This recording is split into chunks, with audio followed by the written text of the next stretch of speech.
আজব এক বাংলাদেশে বাস করি, এখানে 10 মাস যাবৎ পাথর লুটপাট হয়, তার কোনো বিচার হয় না। তবে একদিন যাবৎ এক ভাত ব্যবসায়ীর দোকান আমরা উৎখাট করে ফেলি। মানুষ নিয়ম যাদের পায় তাদের উপরই তাদের উপরই সকল বিচার প্রদান করে থাকে।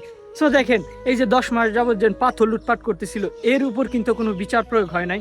এর উপর কিন্তু কোনো রকম মানে মানুষের যে দায়িত্ব, সেই দায়িত্ব দেখায় নাই। তবে একদিন যাবৎ একটা ভাত ব্যবসায়ী বলছিল 100 টাকায় গরুর মাংস দেওয়া ভাত পাওয়া যায়, তারপরে 40 টাকায় মুরগির মাংস দিয়ে ভাত পাওয়া যায়। এরকম কিছু মিডিয়া সেখানে যায়, সেখানে গিয়ে কিন্তু ভিডিও করে। এরপর কিন্তু তার দোকানটা পরের দিনই উৎখাট করে ফেলে।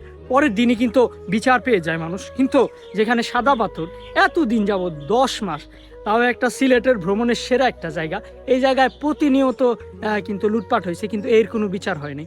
সো এটাই বাংলাদেশ, নিয়মদের উপর বিচার হয়, কিন্তু যারা উচ্চ শিরোমণি তাদের উপর কখনোই বিচার প্রয়োগ করতে পারে না। সো এটা খুব কষ্ট লাগে, আমি বাংলাদেশের একজন নাগরিক হিসাবে খুবই খারাপ লাগে। ধন্যবাদ সবাইকে।